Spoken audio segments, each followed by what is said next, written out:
하나님께서 기쁘게 받으신 줄로 믿습니다.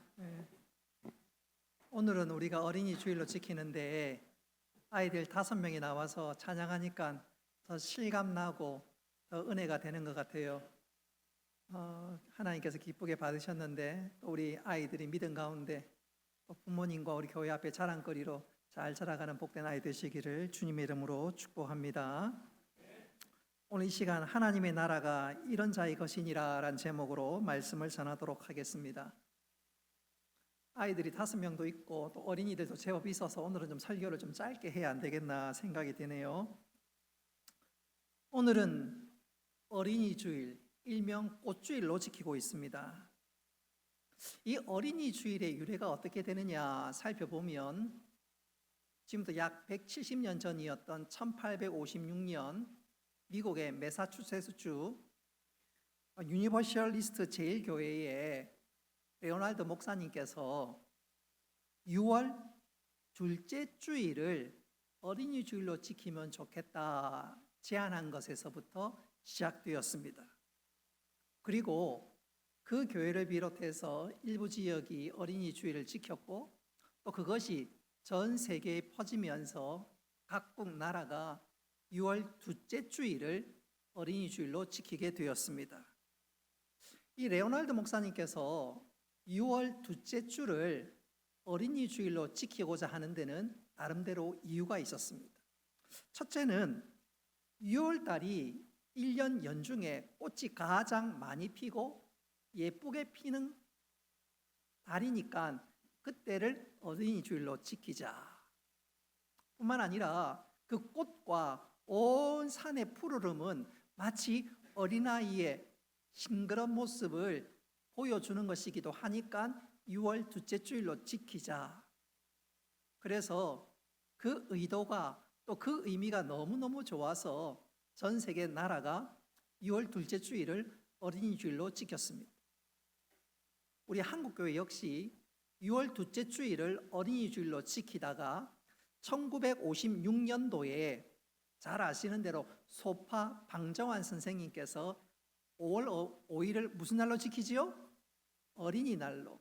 그래, 그것이 계기가 되어서 한국교회는 그 이후로 5월 첫째 주일을 어린이 주일로 지키게 됩니다. 자, 그런 측면에서 우리 한번 오늘 어린이 주일 또 내일은 어린이날을 맞게 되는데, 여러분 요즘 어린 아이들 하면 제일 먼저 떠오르는 이미지가 뭡니까? 요즘 아이들 하면 제일 먼저 가슴에 와닿는 그런 느낌이 무엇입니까? 분명한 것은 요즘 아이들은 옛날 아이들과 같지 않은 것 같아요. 굉장히 똑똑하고 지혜롭고 또 옛날 아이들보다 훨씬 키도 크고 그렇지요.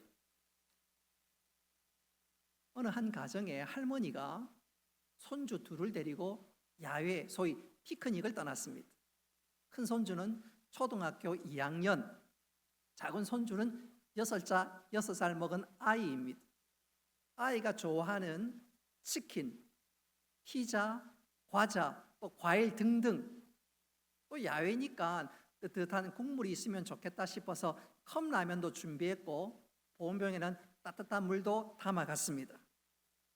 그리고 시간이 좀 흐르고 나자 아이들이 이것저것 먹으니까 할머니 마음에는 좀 따뜻한 거 먹어야 되겠다 싶어서 컵라면을 준비해서 큰 손수, 작은 손주에게 소위 대령했습니다. 그러니까 큰 손주가 그거 보고 얼마나 좋았던지 맛있게 먹으면서 야, 진짜 맛있다, 진짜 맛있어. 그러니까 둘째 손주가 능청스럽게 이런 이야기를 합니다. 이야, 이 라면 도대체 누가 해준 거야? 이렇게 맛있을 수가 없는데. 작은 게 6살짜리가 능청스럽게 그런 얘기를 합니다. 그러니까 큰 손주가 한술 더 떠서 하는 말이 우리 할머니가 해주는 거 다 맛있어. 근데 오늘은 좀 더 맛있네? 그러니까 할머니가 그 칭찬 들으니까 얼마나 기분이 좋겠습니까? 이제는 과일을 디저트로 후식으로 과일을 준비한다고 이것저것 챙기니까 큰 손주, 작은 손주 둘이가 서로를 보면서 엄지척 하면서 하는 말이 낮은 소리로 이렇게 말해야지 다음에 또 해주지. 이렇게 해야 다음에 또 해주지. 아이들이 얼마나 양악한지 몰라요. 자, 그렇다면 예수님 당시의 아이들은 과연 어땠을까요? 오늘 본문에 등장하는 이 아이들은 과연 어땠을까요? 오늘 말씀을 찬찬히 읽어보면 사람들이 예수님께 자기의 아이를 데려온 그 일화 내용을 소개하고 있습니다. 부모님들이 이 아이들을 예수님에게 데려온 이유는 분명합니다. 오늘 이 사건이 마태, 마가, 누가복음 세 성경에 다 기록되어 있습니다. 마태복음에 보면은 이 내용을 예수님께 데려와서 아이들을 예수님이 안수해 주시고 또 예수님께서 기도해 주셨으면 좋겠다 싶어서 데리고 왔습니다. 똑같은 내용을 담고 있는 마가복음과 누가복음은 조금 다른 각도에서 얘기하는데 같은 의미지요. 예수님께서 우리 아이들을 좀 만져주셨으면 좋겠다. 그렇게 해서 예수님께 아이들을 데려왔습니다. 그러니까 마태, 마가, 누가 이 세 복음을 다 종합해보면 부모님의 마음은 한결같이 아이들을 예수님께 데려와 예수님께서 이 아이들을 좀 맞아주시고 기도해 주시고 머리에 좀 안수, 소위 축복 기도를 해주셨으면 좋겠다 싶어서 데리고 왔습니다. 부모님들이 예수님을 아이에게 데려온 데는 나름대로 이유가 있습니다. 유대인들의 역사를 쭉 살펴보면 유대인들은 소위 속죄의 날, 그것도 저녁이 되면 이 아이들을 데리고 유대 지도자들에게 데려갑니다. 그러면 유대 지도자들이 이 아이들의 머리를 붙잡고 혹은 뭐 그렇게는 하지 않더라도 아이들에게 축복 기도하는 것이 그들의 일종의 관습이었습니다. 그런데 어떻게 된 일인지는 모르겠지만 시간이 흘러가면서 그런 것들이 점점점 사라지고 희미해지는 상황 속에서 부모님들이 좀 그랬으면 좋겠는데 우리 아이 좀 축복 기도 받았으면 좋겠는데 그러던 차에 예수님에 관한 소문도 듣고 야 예수님은 좀 다르겠지, 아니 예수님이 꼭 좀 기도 받았으면 좋겠다 싶어서 지금 부모님들이 아이들의 손을 이끌고 누구에게로요? 예수님에게로 오고 있는 것입니다. 바로 이때 찬물을 끼얹는 일단의 사람들이 있었습니다. 그들이 누굴까요? 바로 예수님의 제자들이었습니다. 오늘 읽었던 말씀 13절에 보면 부모님들이 아이들을 데리고 주님 앞에 왔을 때 이 제자들은 이 부모님을 엄히 꾸짖고 있습니다. 엄히 꾸짖고 있어요. 우리 입장에서 보면 어떻게 제자들이 이렇게 할 수 있는가라고 생각할 수 있지만 그 당시 문화적 배경에서는 그럴 수가 있습니다. 왜냐하면 그 당시에 아이들은 소위 사람의 수도 치지도 않고 더 중요한 것은 아이들은 하찮은 존재로 여겼기 때문에 그렇습니다. 우리도 옛날에 그런 경우들이 종종 있었죠. 어디 구경거리가 생기거나 사람들이 모일 때 가끔 그런 얘기를 듣습니다. 애들은 가라. 애들은 가라. 그런 말 종종 듣지 않던가요? 예수님 당시의 사람들과 문화가 그랬습니다. 어린아이들을 수에 치지도 않고 하찮은 존재로 여겼습니다. 그런데 오늘 예수님은 달랐습니다. 그것도 제자들과 엄청 달랐습니다. 그래서 14절에 보면 예수님께서 제자들에게 어떤 말씀을 하시나요? 어린아이들이 내게 오는 것을 용납하고 금하지 말라. 무슨 말입니까? 예수님은 어린아이들이 상처받지 않도록 또 예수님은 부모님들이 난처하지 않도록 배려하고 한 걸음 더 나아가 제자들을 지금 꾸짖고 있습니다. 그리고 아주 중요한 핵심적인 말씀을 하시는데 우리 14절에 보니까 예수님이 이래 말씀합니다. 하나님의 나라가 이런 자의 것이니라. 세상 나라의 관습이나 문화 배경은 어린아이들을 무시하고 꼭 공개적인 장소에서 어린아이들이 나다니는 거 용납하지 않는데, 오늘 예수님께서는 소위 파격적인 말씀을 하십니다.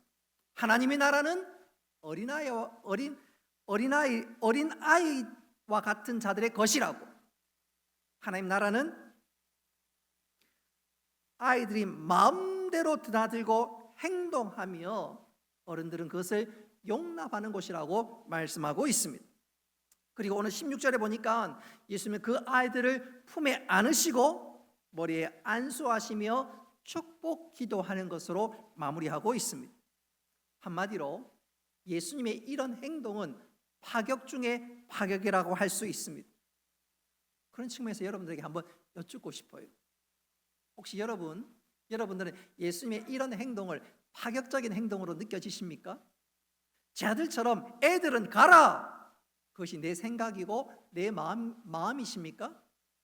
오늘 우리는 이 예수님의 행동을 우리가 다시 한번 파격이 아니라 바로 이 행동을 통해서 주님의 기대와 주님의 마음을 아는 것이 중요하고도 필요합니다. 저는 이것을 이렇게 한번 표현해 보고 싶어요. 19세기에 미국의 위대한 부흥사, 위대한 전도자를 꼽으라면 많은 목사님들이 주저하지 않고 그 사람은 D.L. 무디가 아닌가, D.L. 무디가 아닌가 그런 이야기를 합니다.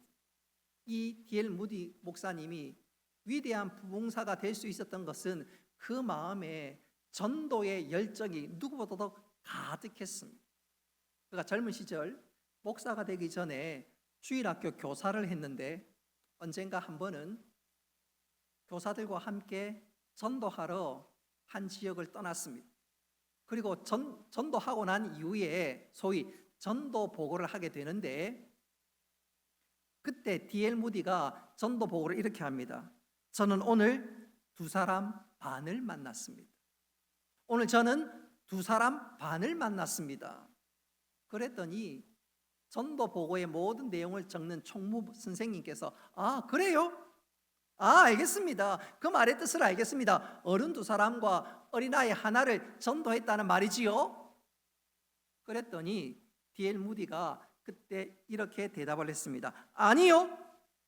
총무님 아니요. 총무님은 지금 거꾸로 이야기하셨습니다. 저는 어린이 2사람과 어른 1사람을 전도했습니다. 어른들은 인생을 벌써 절반 이상 산 사람이기 때문에 엄격히 말하면 반사람입니다. 그러나 어린아이는 아직 일생을 시작하지 않았기 때문에 전체의 인생 하나가 아니겠습니까? 그래서 그가 2사람 반을 전도했다고 보고했습니다. 여러분, D.L. 무디가 어린아이를 생각하는 남다른 관점과 관심을 가지고 있었다는 것을 알 수 있는데, 여러분 우리도 마찬가지입니다. 어린아이를 하찮은 존재로 무시하고 애들은 가라! 그게 아니라 오늘 우리 주님처럼 어린아이를 용납하고 이해하고 놀라운 미래가 펼쳐질 것을 기대하고 축복할 수 있는 믿음의 사람이 될 수 있기를 바랍니다. 특별히 예수님은 어린이와 관련해서 14절에 이런 결론과 같은 말씀을 합니다. 한번 따라합시다. 하나님의 나라는 이런 자의 것이니라. 다시 말씀드리면 천국 백성은 어린아이와 같아야 한다 그 말이죠. 천국 백성은 어린아이와 같아야 한다. 자, 그렇다면 이것이 구체적으로 어떤 의미를 담고 있는지 이 시간 짧게 3가지로 말씀드리기를 원하고, 또 이 말씀이 우리 신비에 새겨져서 주님의 기대, 주님의 뜻을 이해하고 그렇게 살아가는 우리 모두가 될 수 있기를 주님의 이름으로 축복합니다. 먼저 우리가 기억해야 할 것은 오늘 본문에 등장하는 어린아이는 갓난아이 혹은 유아, 조금 더 구체적으로 얘기하자면 오늘날로 표현하면 유치부 아이다, 그렇게 이해하시면 되겠습니다. 그러니까 천국 백성은 유치부 어린아이와 같아야 한다, 지금 그 말씀을 하고 있는 것입니다. 자, 여기엔 중요한 3가지 의미가 담겨져 있는데, 천국 백성은 어린아이와 같아야 된다, 이 말은 첫째는 한번 따라합시다. 하나님을 절대 의존하는 사람이 되어야 합니다. 천국은 어린아이와 같다. 천국 백성은 어린아이와 같다는 말은 우리가 하나님을 절대적으로 의존하는 존재가 되어라, 그 말입니다. 여러분, 갓난아이도 그렇고 유치부 아이들이 가지고 있는 여러 가지 특징 중에 하나, 특별히 주요한 특징 중에 하나는 100% 전적으로 어머니를 의지합니다. 어머니를 의지해요. 엄마를 의지합니다. 뿐만 아니라 엄마가 말하는 것은 의심하지 않고 그대로 받아들입니다. 엄마가 주는 것 그것도 의심하지 않고 받아 먹습니다. 엄마가 음식 해줬는데 이게 독이 들었나? 그렇게 의심하는 아이는 아무도 없지요. 이와 같이 천국 백성은, 또 하나님의 나라도 하나님을 절대 의존하는 사람이 들어갈 수 있고, 또 그런 사람이 천국 백성이라는 것이지요. 그런 측면에서 우리 스스로 자문자답할 수 있어야 됩니다. 나는 정말로 어린아이처럼 주님을 의지하고 신뢰하고 또 그 말씀에 그대로 아멘으로 화답하는가? 아니면 설마 그럴까? 정말 그럴까? 우리 자신을 한번 돌아보면서 여러분, 예수님의 기대대로 또 하나님 원하시는 대로 영적인 참된 아이로 살아가는 우리 모두가 될 수 있기를 주님의 이름으로 축복합니다. 두 번째로, 천국 백성은 어린 아이들과 같아야 한다. 이 말은 한번 따라합시다. 순전하게 되라. 순진하게가 아니라 순전하게 되라는 말입니다. 일반적으로 어린 아이들은 어른들과 비교하면 솔직하고 진실합니다. 예를 들어서 누가 여러분에게 식사 한 끼 합시다, 제가 맛있는 거 대접할게요, 그러면 어른들은 머리 굴리기 바쁩니다. 이 사람이 나한테 뭐 부탁하려나? 혹시 이 사람 나한테 뭔가 바라고 있는 것 아니야? 의심할 수도 있고 그 의도를 빨리 알아차리려고 하지요. 이번에 그 아들이 어디 취업했다고 내가 얼핏 들은 것 같은데 한턱 내려고 하는 것인가? 별의별 생각들을 다 합니다. 또 경우에 따라서는 소위 잔머리를 굴릴 때가 있습니다. 계산할 때가 있습니다. 그러나 아이들은 다르지요. 계산하지 않습니다. 솔직하고 진실하고 있는 그대로 받아들입니다. 뿐만 아니라 아이들은 마음에 품고 있는 것 잘 숨겨두지를 못합니다. 그래서 그런지는 몰라도 유럽 속담에 이런 말이 있습니다. 아이들은 거짓이나 비밀에 쓸모가 없다. 아이들은 마음에 거짓말을 혹은 비밀을 잘 담아두지 못한다는 말입니다. 그래서 가끔 어른들이 아이들에게 쉿! 이 말은 절대로 하면 안 돼. 너와 나만 아는 비밀이야. 삼촌하고만 아는 비밀이야. 이모하고만 아는 비밀이야. 쉿! 절대로 말하면 안 돼. 그러면 아이는 그 말까지 합니다.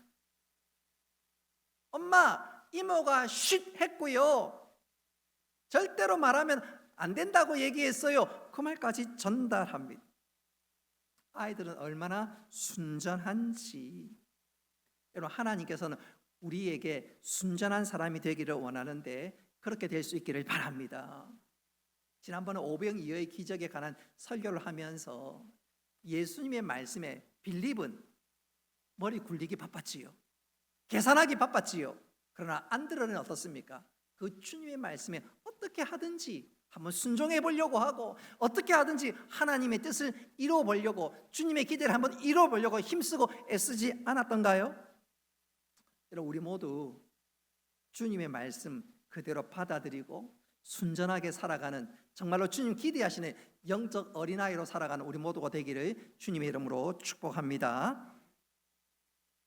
마지막 세 번째로, 천국 백성은 어린아이와 같아야 한다. 이 의미는 과연 무엇일까요? 한번 따라합시다. 자기를 낮추는 사람이 되어야 합니다. 자기를 낮추는 사람이 되어야 합니다. 이 낮춘다는 말은 자기 자신을 아래로 끌어들인다, 그 말이지요. 누구에게? 첫째는 하나님 앞에서 자기를 낮추어야 합니다. 우리가 신앙생활하면서 하나님을 무시하거나 하나님 말씀을 가볍게 여긴다면 그런 사람은 천국 백성이 아닙니다. 여러분, 천국 백성은, 하나님 백성의 특징은 뭐냐면 하나님의 말씀을 귀하게 여기고 무시하지 않아야 합니다. 바꾸어 얘기하자면 하나님의 말씀을 절대 의지하고 순종하고 신뢰하고 붙잡아야 된다, 그 말입니다. 그러니까 주님, 저는 주님 없이는 아무것도 아닙니다. 저는 오직 주님의 은혜와 사랑 가운데 살아갈 수 있는 연약한 존재입니다. 아무리 작은 일, 사소한 일이라 할지라도 주님만 의지하겠습니다. 여러분, 그것이 주님 앞에 낮추는 삶이요, 그렇게 낮추고 겸손할 때 하나님께서 은혜와 복을 주시는 줄 믿으시기를 바랍니다. 또한 우리가 낮춰야 될 삶, 또 낮춰야 될 환경, 낮춰야 될 대상이 있다면 바로 사람 앞에서 그렇습니다. 이 말은 겸손하라는 것이지요. 저는 그런 측면에서 이 시간 겸손한 한 사람을 소개하면서 설교를 마무리할까 합니다. 미국인들에게 가장 존경하는 흑인을 꼽으라면, 그것도 백인에게 당신이 가장 존경하는 흑인이 있다면 누굽니까? 물어보면 1등, 2등, 거의 1등을 놓치진 않는 한 사람이 조지 워싱턴 카바 박사입니다. 이분은 땅콩 박사로도 유명한데, 이분이 왜 존경을 받냐면 20세기 초 미국 남부의 주요 산업 중에 하나는 목화 산업이었습니다. 이 목화 산업이 어느 날 비구미, 벌레에 의해서 피해를 받고 오랫동안 목화 산업을 하다 보니까 땅이 힘을 잃어버렸습니다. 치력을 잃어버렸습니다. 그러니까 더 이상 과거처럼 목화가 생산되지도 않고, 그러다 보니까 미국 남부 경제가 그야말로 심각한 위기를 맞았습니다. 어떻게 하든 땅을 좀 살려야 되고, 또 목화 밭에 많은 인력이 투입이 되는데 목화 산업이 위기를 맞으면 경제뿐만 아니라 많은 실업 문제가 생길 수 있으니까 목화 산업 하나가 진짜 큰 위기를 남부에 낳았습니다. 어떻게 하면 땅을 살리고 땅이 힘을 얻고 또 목화 산업이 잘 될 수 있을까? 바로 그때 그 땅에 땅콩을 심으면 땅이 지력을 회복하고 또 목화 산업도 잘 할 수 있을 것입니다. 그 문제를 단번에 제안하고 해결했던 사람이 바로 조지 워싱턴 카바입니다. 우리가 잘 알고 있는 미국의 39대 대통령 지미 카터 역시 과거에 땅콩 농장주기도 한데 그가 남부 출신입니다. 그래서 조지 워싱턴 카바로 인해서 목화 산업의 문제를 일거에 해소를 했습니다. 근데 또 다른 문제가 생겼어요. 여기도 땅콩, 저기도 땅콩. 땅콩을 워낙 많이 심다 보니까 그들이 생각하는 것보다 훨씬 많은 땅콩이 재배가 된 것입니다. 이번에는 땅콩 문제로 골치 아프게 됐는데 이 문제 역시 조지 워싱턴 카바가 단번에 해결했습니다. 이 많은 땅콩을 어떻게 소비할 것인가 고민했는데 이 조지 워싱턴 카바가 이 땅콩으로 만들 수 있는 제품을 무려 300개나 개발했습니다. 땅콩 잼도 만들고 땅콩 기름도 만들고 땅콩 과자도 만들고 심지어 땅콩으로 페인트 만드는 원료도 뽑아내고 무려 300가지로 땅콩으로 인해서 그 300가지의 제품이 만들어지게 되니까 그 문제도 단번에 해결했습니다. 그야말로 조지 워싱턴 카바로 인해서 농업 문제, 경제 문제, 실업 문제 완전히 해결하고 더 나은 길로 나가게 만들었으니까 어찌 그 누구가 조지 워싱턴 카바를 존경하고 사랑하지 않겠습니까? 그러니까 그는 인종을 초월해서 존경받는 인물입니다. 그랬던 그가 어느 날 미국의 한 대학의 총장으로 초빙되었습니다.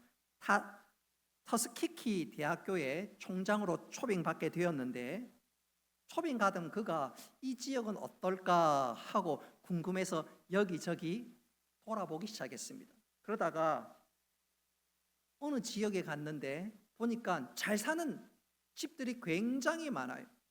보니까 백인들이 모여 살고 있는 것 아닙니까? 여기서 한 가지 설교하고는 별로 중요한 건 아닌 팁을 하나 드리면, 미국에 백인들이 모여 사는 데는 유난히 집이 큽니다. 또 집이 좋아요. 여러 가지 이유 중에 중요한 이유 중에 하나는 그분들은, 이 백인들은 인종차별 좀 생각이 좀 있어서 흑인들하고 같이 사는 걸 원치 않습니다. 근데 흑인들은 돈이 별로 없거든요.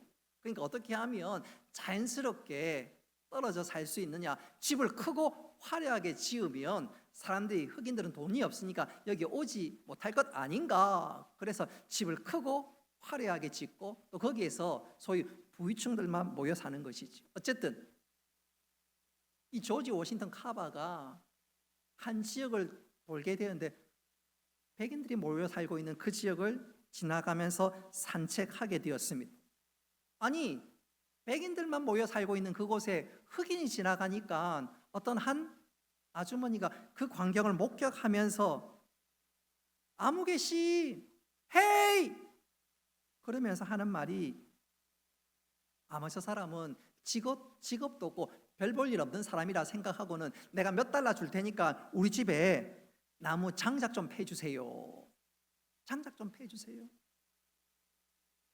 그랬더니 이 조지 워싱턴 카바가 지금 뭐 시간도 여유가 있고 특별히 지금 할 일도 없고, 그래서 소매를 걷어붙이고 장작을 펴기 시작했습니다. 그리고 그 장작을 벽난로 옆에 차곡차곡 쌓았고 일이 다 마치고 돌아가는데, 그 집에서 일을 하는 도우미, 그 당시는 하녀라고 불렀습니다. 그 하녀가 그 집 안주인에게 이런 말을 합니다.